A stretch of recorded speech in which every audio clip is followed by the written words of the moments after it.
Esto es Estudio de la Biblia Día a Día. Bienvenido a la serie Os ha nacido, día 3.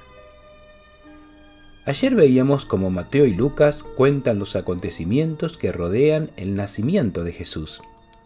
Pero Lucas, como también mencioné, arranca su relato histórico con unos 15 meses de anterioridad. En el relato podremos ver ese tiempo mencionado más adelante.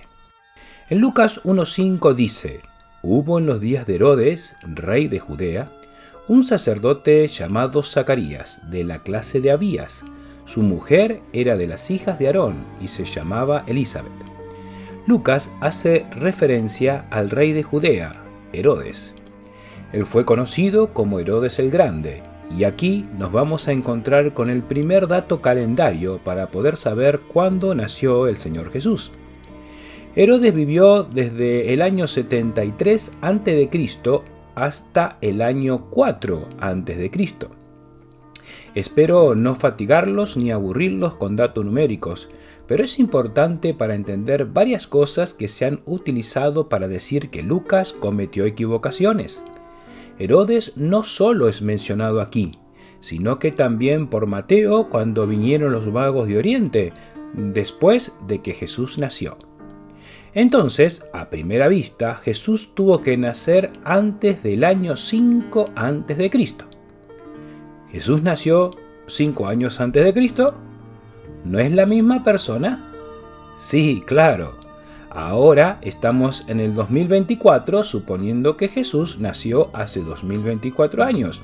Pero miremos algunos detalles. Nosotros usamos el calendario gregoriano. Se llama así porque fue Gregorio XII, en el año 1582, que estableció el presente calendario. De a poco lo fueron incorporando los diferentes países del mundo. Pero, ¿cómo se calculaban los años hasta ese momento? Julio César había establecido el calendario llamado Juliano en el año 46 a.C. y se mantuvo aún después de la caída del Imperio Romano. Pero fue un monje llamado Dionisio el Exiguo, a principios del siglo VI después de Cristo, que inventó el sistema de datación más utilizado en el mundo occidental. Para Dionisio, el nacimiento de Cristo representaba el año 1. Pero al sacar el cálculo puede haber errado por unos 6 años aproximadamente. El hecho es que el dato de Lucas es correcto. Pero hay algo más para agregar, y es que Herodes fue quien el Senado romano, bajo el emperador César Augusto, le otorgó el título del Rey de los Judíos, un título que después usaría Pilato para poner en la cruz de Jesús.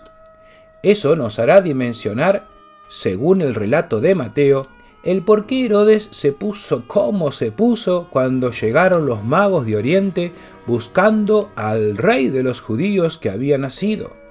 Después, más adelante, volveremos sobre ese particular. Herodes, además, había nacido en Edom, entonces era edomita.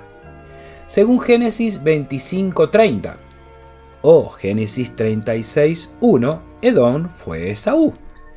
Así fue llamado a partir de solicitar del guiso rojo que había hecho Jacob, quien después sería Israel.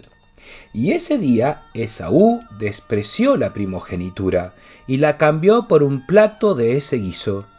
Esaú, Edom, significa rojo. Herodes siguió el camino de Esaú y vendió su creencia en Dios por el poder que le otorgaba el Imperio Romano, y fue autor de múltiples muertes y estafas al pueblo de Israel. Y trató de disimular todo su terrible obrar restaurando el templo de Jerusalén, unos 20 años antes de Cristo. El templo se encontraba muy deteriorado y había durado 5 siglos, y lo convirtió en uno de los edificios más magníficos de esa época, empleando a 1000 carpinteros y talladores de piedra.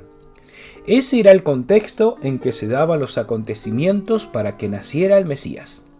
Y en medio de toda la corrupción política de Herodes, la dureza del Imperio Romano y la corrupción religiosa de muchos sacerdotes y sumo sacerdote, aparece la figura de Zacarías. De él y de su esposa, Lucas escribe: ambos eran justos delante de Dios y andaban irreprensibles en todos los mandamientos y ordenanzas del Señor. Qué bueno es que en medio de los momentos donde las personas corruptas abundan, hay quienes buscan a Dios de corazón, obran justamente y respetan la palabra de Dios.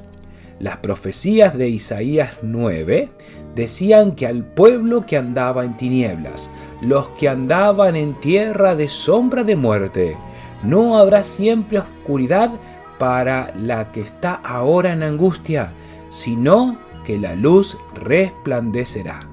Para aquellos que esperan en el Señor, Él obrará sobre sus vidas, aunque estén viviendo en medio de un pueblo apartado de Dios y subyugado por el imperio de los más duros y violentos.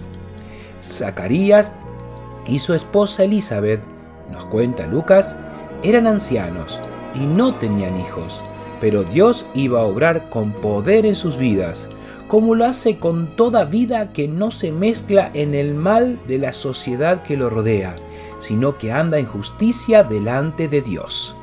Jesús, 30 años después, dirían: busquen primero el reino de Dios y su justicia, y todo lo demás se les dará por añadido. Dios mismo lo garantiza. ¿Oramos? Querido Padre Dios, gracias porque en medio de la oscuridad de este mundo perdido vino la luz. Gracias por el ejemplo de Zacarías, que era justo delante de ti, como Elizabeth también. Ayúdame a ser como ellos y no mezclarme ni contagiarme de todo el mal que me rodea, sino que esté revestido de tu justicia y que los que me rodean puedan verte reflejado en mí. En el nombre del Señor Jesús. Amén.